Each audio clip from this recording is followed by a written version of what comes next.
할때 하셨던 내용 중에 그 뒷부분에 조금 정리하신 부분, 대통령제보다는 또 다른 정치 개혁이 필요하다라고 말씀하셨던 그 부분이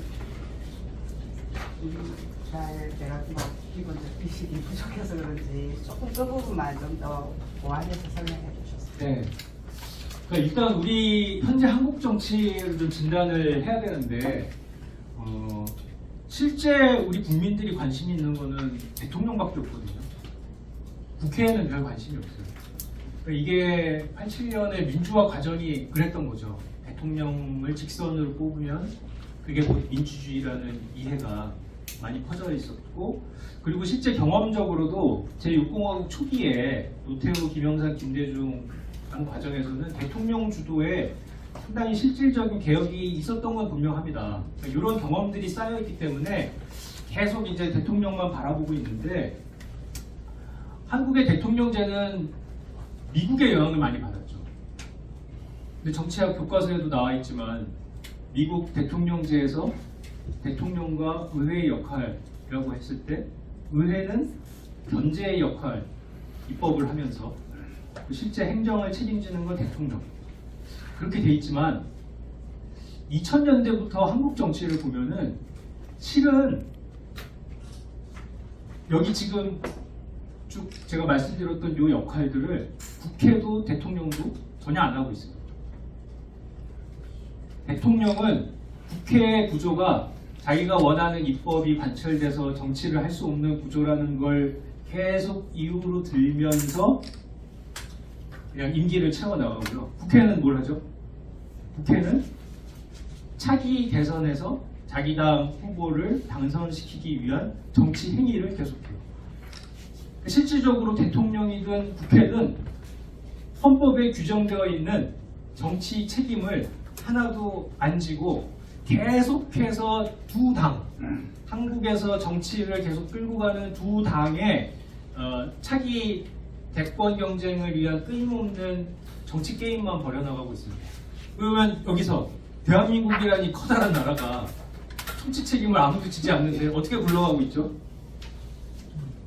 관료들이 통치하고 있는 거죠. 관료 통치 국가입니다. 근데 굴러갔어요. 신자유주의 시기에는 신자유주의 기준에 맞춰서 관료들이 거기에 따라서 그냥 미세하게 조정해서 가면은 잘 가는 것처럼 보이거든요. 부동산 가격 떨어지지 않게 예전에 했던 처방들 이렇게 쫙 하고, 그거 제일 잘 알고 있는 게 정치인보다 오히려 관료예요. 그렇게 왔는데 지금 우리 대전제가 뭡니까? 전에 경험해 보지 못했던 위기들이 한꺼번에 닥쳐오는 시대거든요. 이 시대에는 과거 그 어느 때보다 정치가 역할을 해줘야 돼요. 전에 우리가 생각하지 못했던 해법이 뭔지를 발굴해야 되고, 그 발굴하고 나면은 지체 없이 그거를 실행에 옮겨야 되고, 이런 역할들을 뭐 좋은 예는 아니지만 60년대, 70년대 어쨌든 군부 정권이 산업화하는 과정에서는 그런 역할들을 하지 않았습니까? 그 역할을 그들이 했던 방식과는 다르게 민주적인 방식으로 해야 되는 지금 시대 상황이 됐는데, 한국 정치가 완전히 그 정반대 방향에 있는 거죠. 그래서 이거는 제도를 바꾸는 것만으로 다 해결되지는 않습니다, 물론. 하지만 가장 그런 상황에 맞게, 우리가 맞부딪히고 있는 상황에 맞게 제도를 바꿔야 될 부분도 분명히 있는 거죠. 그렇게 했을 때 핵심은 뭐냐? 이제는 국회든 대통령이든 다 책임을 지는, 통치 책임을 지는 그 구조를 어떻게 하면 만들 것인가. 일단 국회가 제대로 정치를 하는 곳으로 만들어야겠다. 법을 제대로 만들고 한국 사회에 이끌어 나가는데 무슨 사고가 터지면 대통령을 바라보는 게 아니라 국회의원들이 책임을 지는 그 구조. 그거는 국회에 대해서 더 많은 통치 책임을 부여를 해야 된다. 순수 내각제가 아니라고 하더라도 어쨌든 지금보다는 내각제 요소가 강화돼요. 그래서 이거는 기술적으로는 국무총리를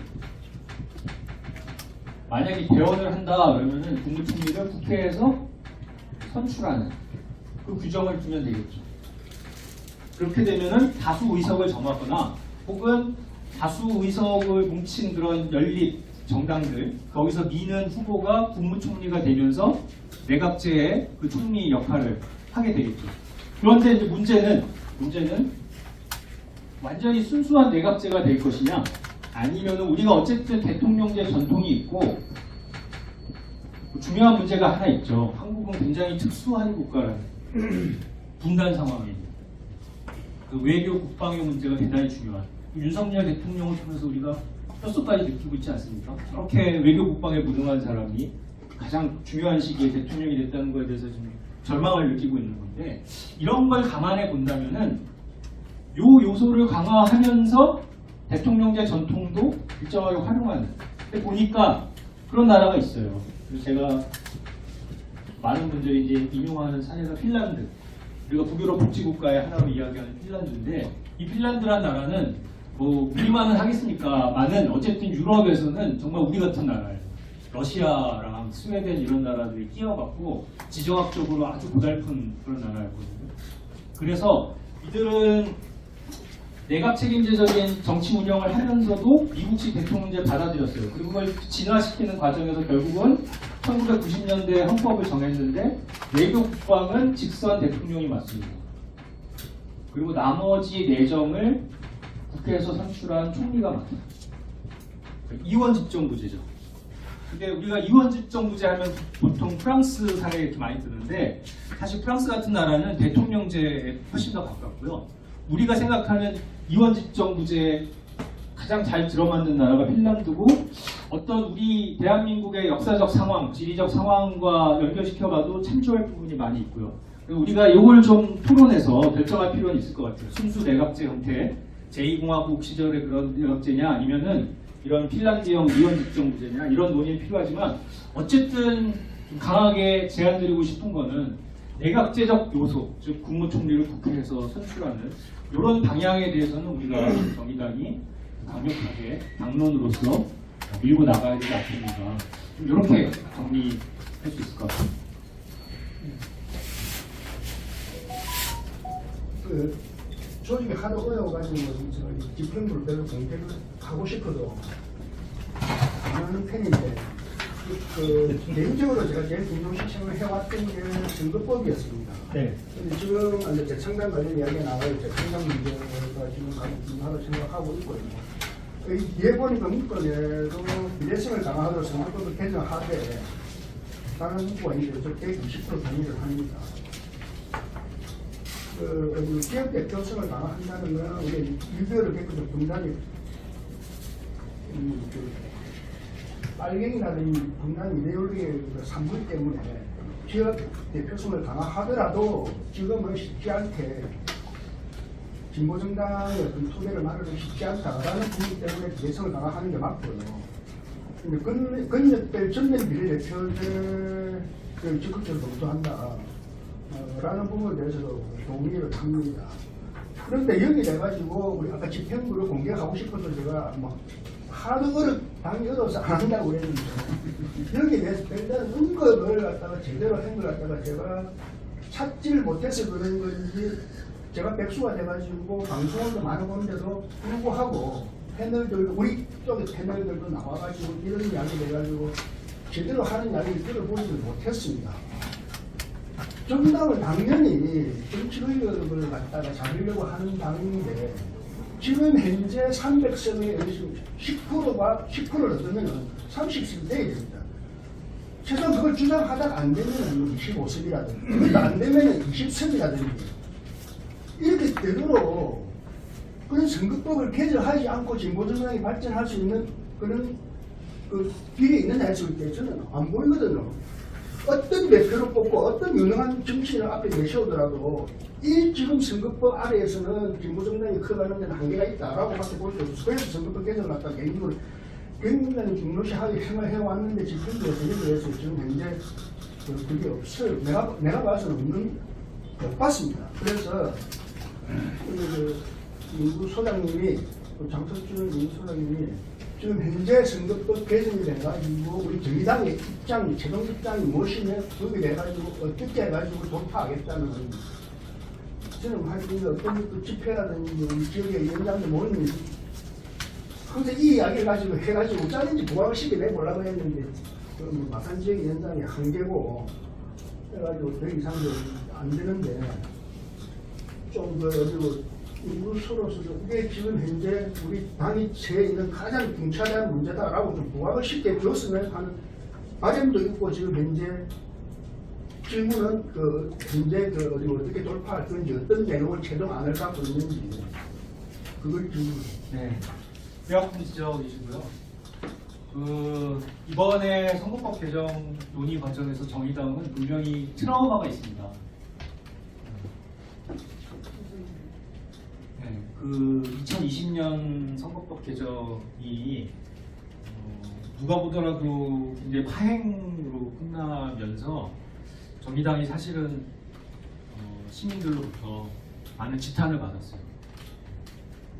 정의당이 그런 제도를 만들자고 한 것도 아니지만 어쨌든 정의당이 주도한 선거법 개정 국면에 결과가 그랬기 때문에 어쨌든 책임의 화살이 정의당으로 왔고, 그래서 이번에 논의 과정에서는 제가 보더라도 정의당은 굉장히 주눅든 상태여서 지냈고, 그래서 해야 될 얘기도 제대로 못한 부분들이 많습니다. 저도 많이 아쉽고 문제가 있었다고 보고요. 정의당의 입장은 일단 구체적인 내용에서 변한 건 없었습니다. 준연동형이라는 형태로 채택됐지만 어쨌든 정의당이 주장한 것은 준연동형이 아니라 독일식 연동형이지 않습니까? 연동형 비례. 이번에도 이 입장이었어요. 이 입장인데 문제는 지금 현재 현행 선거법에 되어 있는 그 준연동제라는 게 한 차례 뭐를 불러왔었죠? 비례 위성정당이라는 거 불러왔고, 그게 심지어는 법원의 판결을 통해 합법하다고 판결까지 났거든요. 실은 그거를 법을 통해서 원천 차단시키는 비례 위성정당, 요 장치가 있어야 이제는 이제 말이 먹히는 거죠. 그래서 법안도 만들었어요. 저런 효과를 낼 수 있지 않겠는가 하는, 그래서 커다란 정당이 비례 후보를 반드시 내야 된다, 뭐 이런 내용들이 담겨져 있는 냈는데, 이것 자체가 많이 안 알려져 있고 등등 한 것은 실은 이번에 선거법 개정 국면이 국민의힘이나 더불어민주당 같은 경우에 그야말로 퇴행적인 결말을 짜놓고 진행되고 있는 것이기 때문에 실은 정의당이 노력해도 2020년만큼 여론화하거나 관철시키기가 더 어려워진 그런 부분이 있거든요. 결말이 뭐냐면은 2016년 제도로 돌아가는 겁니다. 국민의힘에서는 의석을 줄이자 막 나오고, 민주당에서는 여기 지금 나와 있는 권역별 전면 비례대표제인 박주민 의원 안까지 굉장히 100가쟁명하는 안들이 나왔지만 결국은 그들 핵심 에서 쭉 몰아가고 있는 시나리오는 결국은 아무것도 채택이 안 되면서 준연동형은 비례 위성정당 때문에 문제가 있으니 우리가 마약을 끊고 싶은데 저거는 우리를 마약을 하도록 조장을 하니까 제도 자체를 2016년으로 돌아가면 된다. 이게 지금 거의 99% 정해진 방향입니다. 그렇기 때문에 더더군다나 우리가 적극적인 어떤 선거법 개혁 이런 목소리가 묻히는 상황이었고요.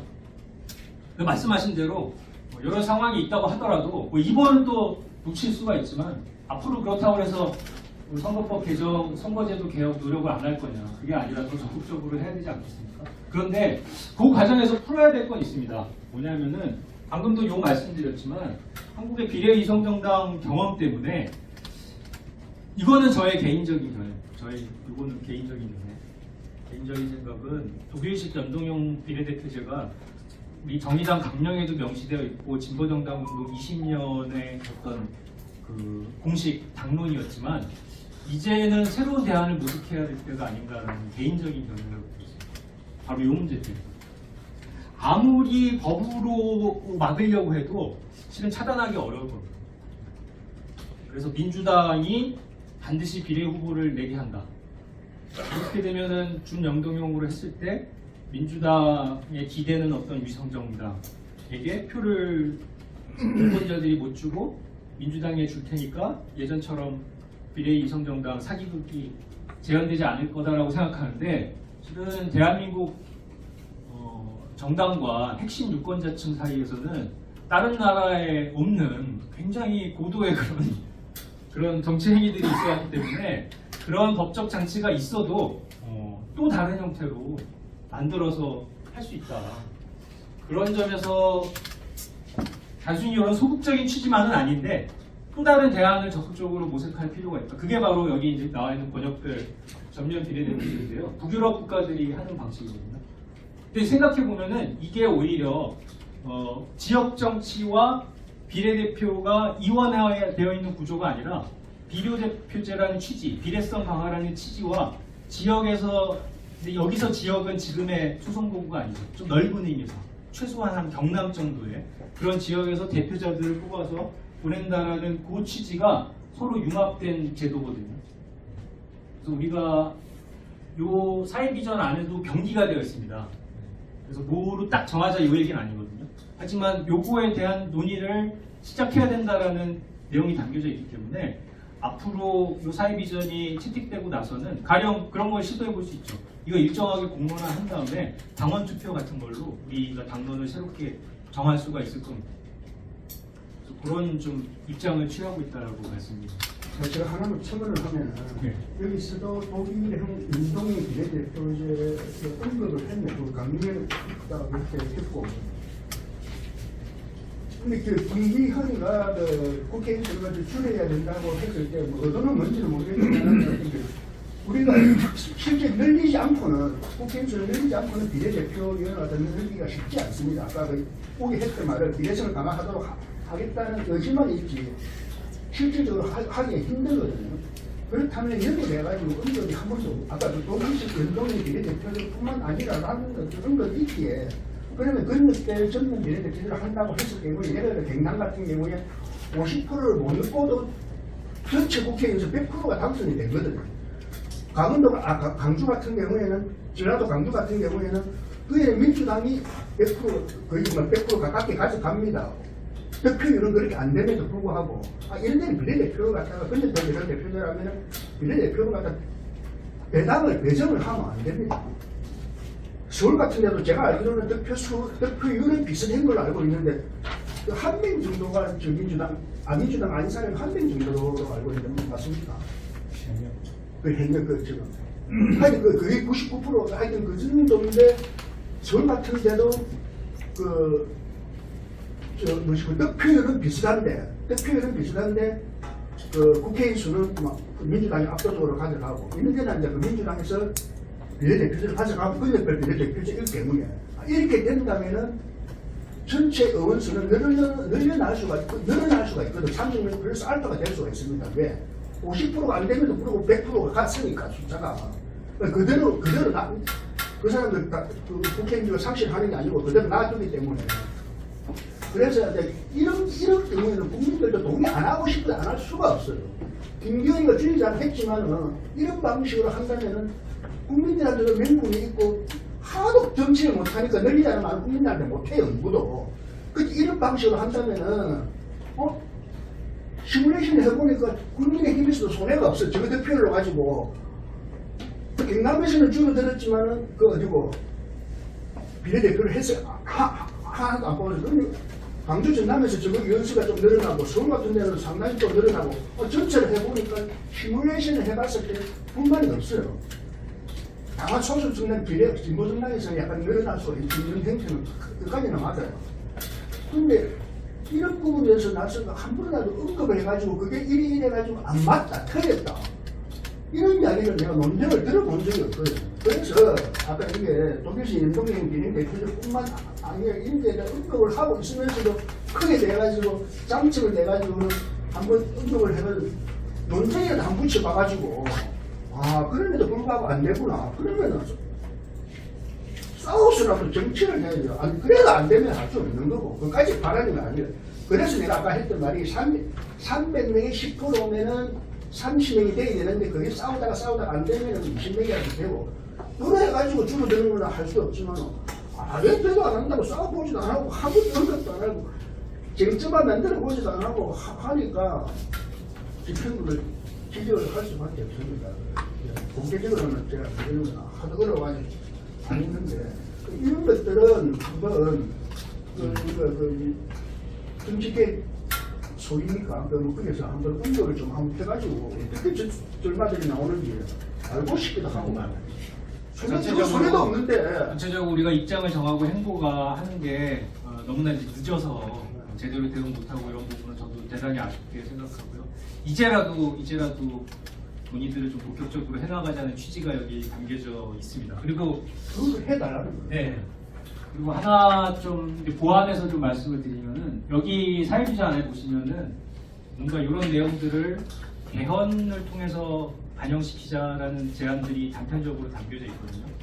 그래서 실은 아직은 그거를 대외적으로 어떻게 공표하고 입장을 가져나갈지에 대해서도 확정이 안 돼서 요 발제문에는 담겨져 있지 않지만 당장 필요한 그런 개헌 내용들을 모아서 내년 총선 때 그 개헌안을 동시 투표로 하자. 이제 실현되기는 어렵겠죠. 실현되기는 어렵지만 그 내용들을 대중적으로 널리 알리는 차원에서도 뭐 이런 주장을 이제 해나가려고 하는데 그 중에 이제 고민하는 내용 중에 하나가 국회의원과 관련된 사안은 국회에서 정하지 말자는 게 있거든요. 그리고 여기에는 이제 선거제도도 들어가고 노회찬 의원이 하신 국회의원 특권 폐지도 들어가고 국회의원과 관련된 거는 사회적 심의기구에서 논의해서 국민투표를 통해 결정하자 그런 이제 제안도 넣으려고 하는데 그게 이제 말씀하신 결국 대한민국에서 혁명보다 더 어려울 것 같다 선거제도 개혁이 그런 고민들이 이제 담겨져 있는 그런 내용들을 좀 준비하고 고민하고 있다 이런 말씀을 드리겠습니다.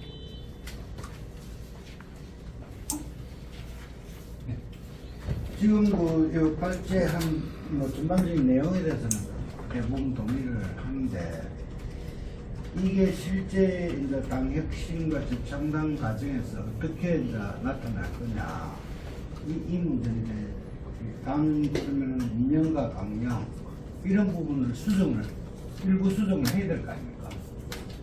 그래서 3페이지 하단부에 보면은 과거 이제 민주노동당의 운영 이런 부분을 이제 거기에 대한 필요한 대책과 실천을 심하게 삼아야 한다. 이 정도로 얘기해가지고는 될 게 아니고 구체적으로 당의 이념과 강령을 좀 초안이 갖고 내서 당원들이 토론할 수 있는 이런 것이 좀 구체적으로 필요한 것 같고요. 그다음에 또 한 가지는 이제 이 10대 비전에 따른 세부적인 정책들이 100대 정책이 되든 200대 정책이 되든 이런 것들이 이제 있을 거 아닙니까? 그런 것들도 사실은 당원들도 좀 상호 공유될 수 있도록 그게 준비가 되어 있는지는 모르겠지만 그게 준비가 되어 있다 그러면 당원들이 자기가 이제 필요한 분야 있잖아요. 관심이 있는 분야. 이런 데에 대해서는 그런 정책들에 대해서도 이제 미리 이제 알려주면 그 내용을 보고 또 의견들도 서로 소통할 수 있는 이런 공간이 마련될 수 있다고 보는데 그 준비는 어떻게 돼요? 네. 지금 정의당이 뭐 뒤에 2부 순서에서 그 여러 가지 세력들까지 포함한 정의당의 거의 재창당 수준의 재편 논의들은 그때 본격적으로 있을 것입니다만 그 논의를 전제로 해서 이제 말씀을 드리면은 우리가 이제 바람직한 경우에 굉장히 우리가 보기에 건강한 어떤 세력과 같이 뭐 합당 같은 걸 하거나 통합을 해서 재편되는 경우가 있을 수가 있겠죠. 그 경우에는 새로운 강령도 필요할 겁니다. 그래서 그 경우에는 지금 우리가 이 토론을 해나갔으면은 이 내용을 기반으로 해서 사실 뭐 원래는 쉽지 않은 과제이지만 어쨌든 요청이 있다면은 지금까지 토의된 내용들 바탕으로 강령을 만들 수 있습니다. 그걸 열어두고 있고요. 그런데 만약에 그런 상황은 아니고 정의당 자체적으로 정비를 해서 일단은 뭐 선거연합 같은 건 해나가겠지만 어쨌든 당의 전체적인 뭐 그거는 뭐 당명 같은 거 변경이 되더라도 새로운 세력들이 뭐 집단적으로 통합된다든지 이렇지는 않을 경우에 그런 경우에는 좀 실용적으로 접근할 필요가 있다고 생각하는데요. 뭐냐면은 이게 현 강령과 막 배치되고 그것과 반대되는 내용이라기보다는 현 강령의 업데이트, 업그레이드 노력이거든요. 네. 그렇다면은 일단 현 강령 개정 작업이란 형태가 아니라 요거 자체를 대의원대에서 채택을 하면 강령을 보완하는 문서의 성격이 있을 것이고, 그리고 이후에 좀 더 시간을 갖고 강령을 새롭게 제정하는데 아주 이제 기초 문서가 될 것이고, 그리고 또 하나는 몇 개월 뒤에 총선이 있을 텐데요. 우리가 총선 정책을 당대회 토론을 거쳐서 이렇게 만들어간 과정이 실은 없습니다.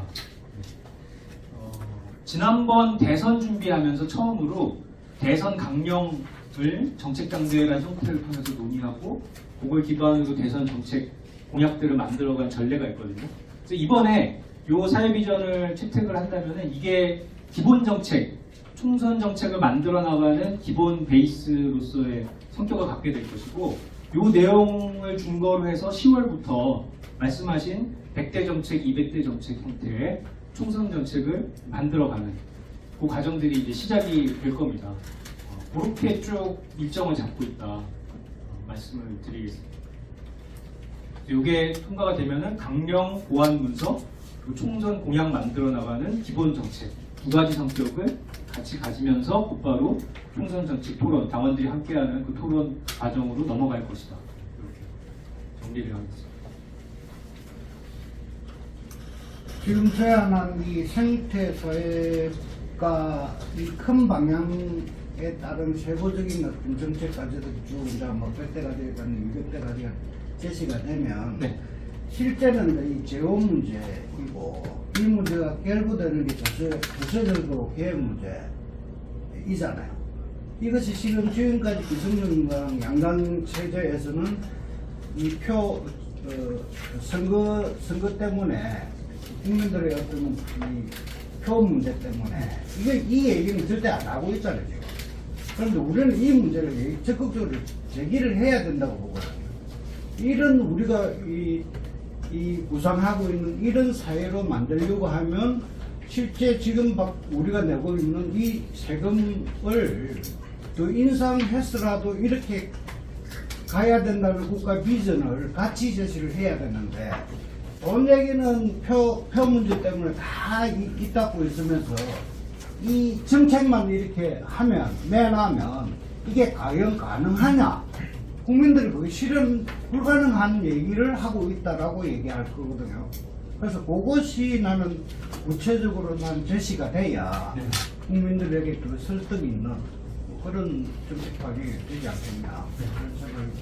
과거에도 그 대선 정책 구역집이라는 거 보시면은 맨 뒤에 재정 방안이 딱 있고, 재정 방안의 핵심은 뭐 기존의 예산 전체 총량에서 항목을 변경하는 것도 있지만 말씀하신 증세 내용도 포함되어 있거든요.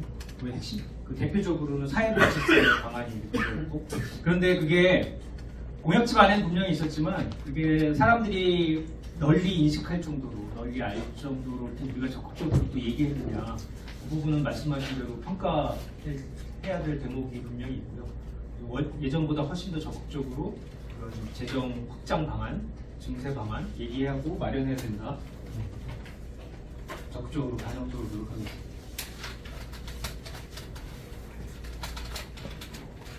다른 분들 있으세요?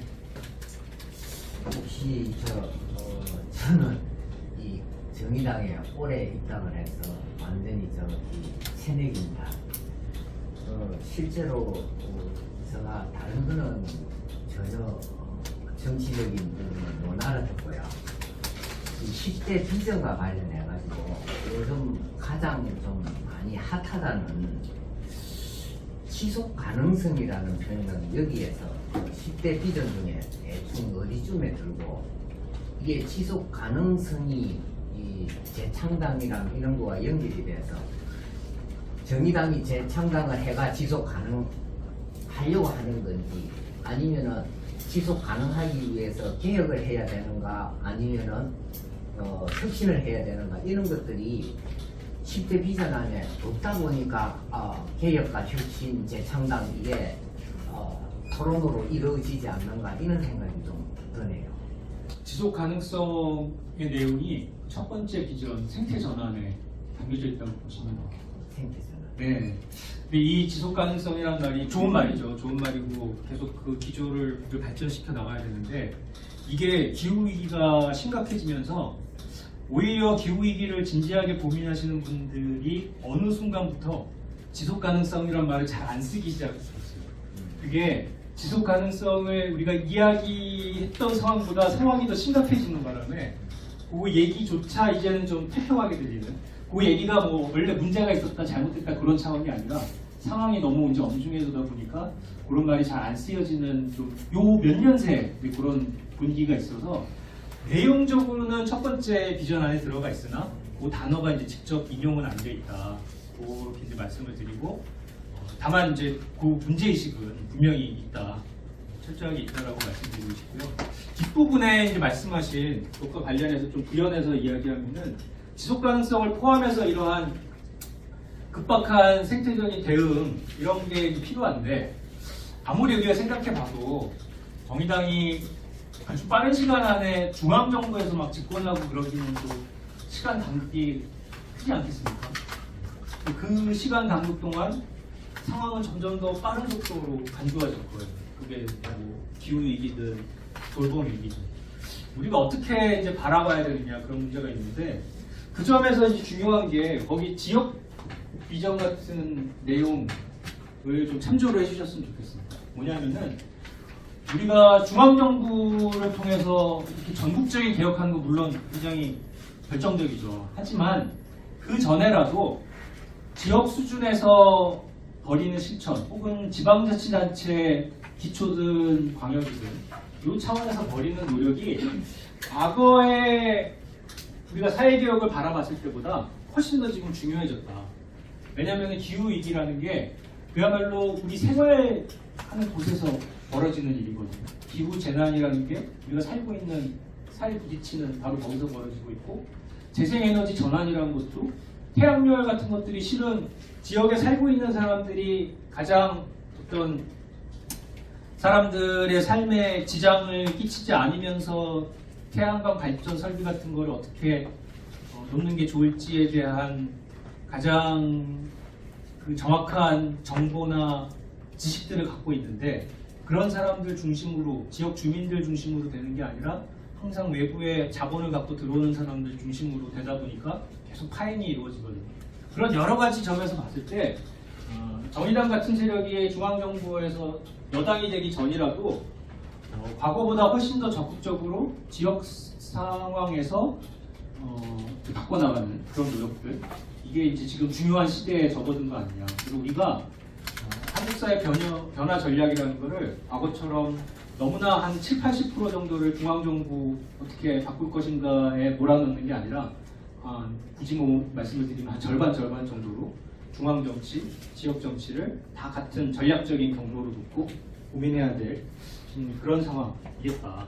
그리고 거기에 대해서 뭐 지금 시간 때문에 좀 더 자세하게 말씀은 못 드리겠습니다만 그 안에 이제 뭐 프레스턴 모델, 클리블랜드 모델 이렇게 언급하는 부분들이 있습니다. 이게 그나마 최근에 좀 지역에서 풀뿌리 어떤 대안을 만들어간 사례들이거든요. 미국의 클리블랜드, 그리고 영국의 프레스턴. 각각 이제 지방자치단체 수준에서 펼쳐진 실험들인데요. 요 각각에 대해 최근에 국내에서 나온 책들이 있습니다. 그래서 그 책들 같은 경우는 요 발제문이 아니라 요 발제문의 기초가 됐던 맨 처음에 사회비전 토론 발제문이라고 해서 저희 정의정치연구소에서 나온 글들이 있는데 거기에 이제 참고서적 소개한 부분이 있거든요. 그런 부분들 좀 참고해서 지역의 당원 여러분들이 같이 학습하고 좀 생각을 모아가면 좋지 않을까 그런 말씀 드리겠습니다. 그리고 10대 비전 중에서 그 돌봄이라는 용어 자체 있지 않습니까? 네. 돌봄이라는 것 자체는 어느 정도 이게 보편성이 배제되어 있는 무언가 결핍되어 있다라는 개념의 의미를 포함하고 있어야 돌봄이라는 것 자체가 연결이 된다고 저는 봤는데 보편적 돌봄이 과연 이게 용어적으로 연결될 수 있는 언어적 개념인지 만약에 이걸 비전으로 만들어진다면 보편적 돌봄보다는 다른 의미로 조금 더 표현해 주시는 게 좋지 않을까. 바로 그 부분에 사실 문제 제기를 한 거긴 하거든요. 네. 그러니까 그렇게 바라봤던 우리의 이제까지의 시각이 잘못이 아니었냐. 뭔가 결핍이 있는 사람들이 돌봄의 대상이 아니라 실은 이 지상에서 호흡하고 있는 모든 존재가 다 서로를 돌보는 존재였다는 거죠. 우리가 뒤늦게 깨달았지만. 그래서 그런 관점을 좀 담으려고 하는 노력이거든요. 그런데 그 돌봄이라고 표현을 하는 것 자체가 그 어필이 잘 안 되지 않을까 저는 뭐 보는 의미로. 네. 이게 영어로는 이제 케어인데요. 네. 케어라는 것 자체가 이미 뭔가 결핍이 있거나 뭔가 모자람이 있거나 뭔가 도움을 상대방으로 받아야 되는 입장이다 보니까. 우리가 2030년대가 됐을 때 어떻게 보면 한국 역사상 그리고 인류 역사상 근대 이후에 돌봄을 받아야 될 인구가 바로 말씀하신 우리 예전의 시각으로 보더라도 돌봄을 받아야 될 인구가 훨씬 더 많아지는 어떤 상태가 될 수가 있거든요.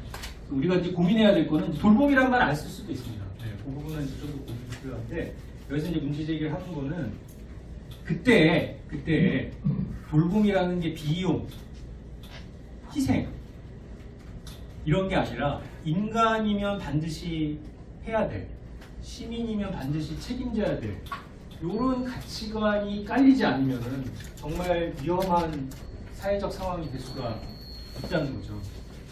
일단은 이런 문제 제기가 담겨져 있다는 걸 우리가 전제로 해서 언어 같은 경우는 말씀하신 대로 좀 더 이제 고민을 해야 된다는 거죠. 제가 방금 돌봄과 관련된 어떤 책을 보고 왔는데요. 거기서 제안한 거는 그 외국 사람이 쓴 건데 주 20, 30으로 정해야 된다라고.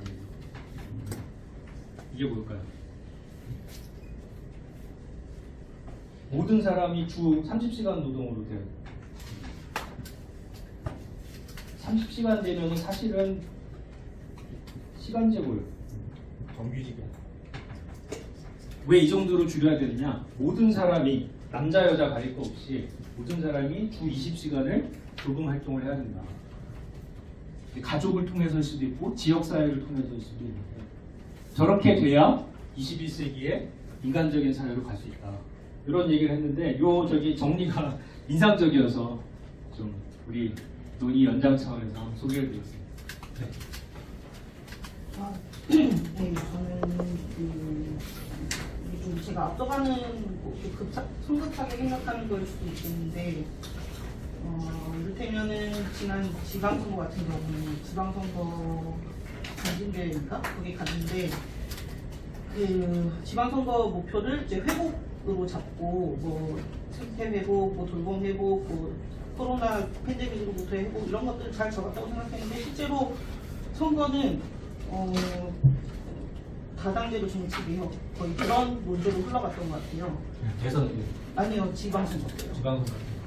그런데 이제 그러니까 이렇게 사회 비전을 만드는 과정에서 이제 이걸 비전을 만들고 뭐 강령을 만들고 또 정책을 만들고 이런 과정들이 있겠지만 실제로 우리가 그 대중들에게 우리의 비전이 뭐다라고 알릴 수 있는 과정을 어떻게 잡고 이것들을 어떻게 보여줄 수 있을까에 대해서 본인이 사실 비전 자체에 들어가야 된다고 생각을 하고 그 점에서 이제 방금 얘기하신 지역적인 그런 실험 모델을 어떻게 제시할 수 있는지가 꼭 들어가야 된다고 생각하거든요. 그러니까 사실 어떻게 보면 지역이 중요하기 때문에 지역적인 고민을 해야 되기도 하지만 솔직히 당의 역량이 전국을 할 수가 없다고 저는 보고 있거든요. 그렇기 때문에 어떤 지역을 집중해서 그러면 이 지역에 맞는 그런 우리의 비전을 어떻게 보여줄 수 있을 것인가. 여기서도 이를테면 통합돌봄센터를 얘기하셨는데 이 통합돌봄센터가 돌봄도 있고 노동도 되고 그리고 또 무슨 사회의 공적 투자라든지 경제 이런 것들을 다 포함하는 어떤 모델이 될 거란 말이에요. 그러니까 이런 모델들을 어떻게 보여줄 수 있을지 그런 것들을 좀 구체적으로 이야기가 됐으면 좋겠습니다. 네, 정말 이 토론 해나가 발전시켜 나가는 과정에서 우리가 핵심적으로 고민해야 될 부분 강조해서 말씀해 주신 것 같고요. 네, 새겨 반드시 그렇게 되도록 해나가겠습니다. 혹시 여기 계신 분들 중에 더 말씀하실 분들 있으신가요? 없으시면은 지금 한 10분 좀 안 되게 남았는데 여기 하대용 당원님이 제시하신 지금 여기 다석에는 안 계시지만 우리가 전체적으로 참고할 만한 그런 궁금증들을 많이 정리를 해주셨어요. 그래서 그 갖고 계신 거 보면서 한번 제가 말씀을 좀 드리겠습니다. 현재 강령에 이렇게 나와 있죠. 정의당은 비정규직 당이며 정의로운 복지국가 지향합니다. 그래서 문제의식, 민주노동당의 사회주의 이상도 원칙을 계승한다는 의미가 무엇인가? 제가 거기에 앞부분에 짤막하게 이 언급이 들어가 있어요. 그래서 지금과 같은 굉장히 심각한 위기 상황에는 자본주의가 이제 강요한 어떤 상상력을 넘어서서 예전에는 굉장히 금기시됐던 혹은 우리가 먼 미래의 과제라고 생각했던 그런 것들을 지금 당장 해법에 녹여 들어가야 된다. 그런 차원에서 예로 민주노동당 강령 전문에 나와 있었던 사회주의 이상도 원칙을 이렇게 언급을 했거든요. 그래서 이 부분은 나름대로 어떤 문제의식이 담겨져 있는 겁니다. 뭐냐면은 그러니까 예전 운동권식으로 표지, 간판으로서 사회주의. 그것은 실제 현실적인 해법을 만들어 나갈 때 도움이 되기보다는 오히려 그냥 자기를 드러내는 그런 어떤 간판 역할을 주로 했었는데 그런 식으로 이거 제기하는 건 분명히 아니다.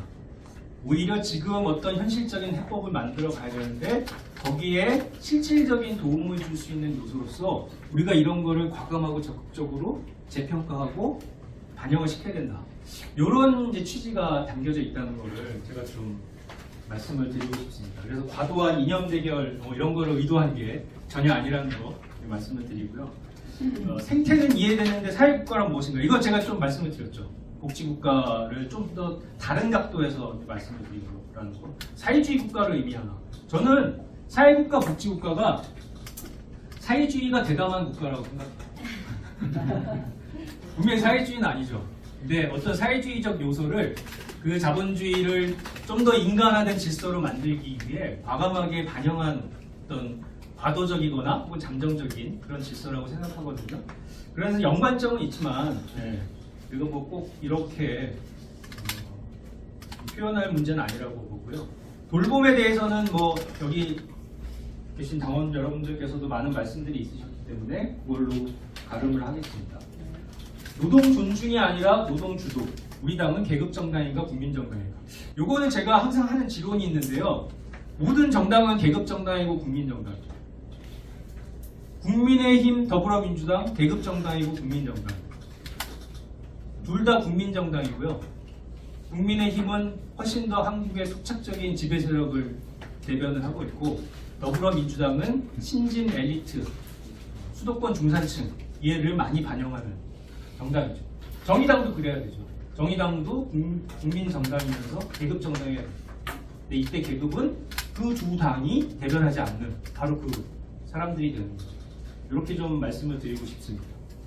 노동자 소유 기업은 종업원 지주제나 우리 사주제도와 무엇이 어떻게 다른가? 비슷한 면이 있는데 결정적으로 다른 거는요. 현재 우리나라 우리사주 조합은 어떻게 되죠? 결국은 개인 소유로 이제 바뀌죠. 일정 기간이 지나면 그 개인이 주식시장에 이제 내다 팔 수가 있어요. 그리고 애초에 소유 주체 자체가 개인으로 되어 있고. 그런데 정의당이 지향하는 거는 그 기업 내에 종업원 전체, 노동자 전체의 집단적인 소유가 되어야 된다고 보는 거죠.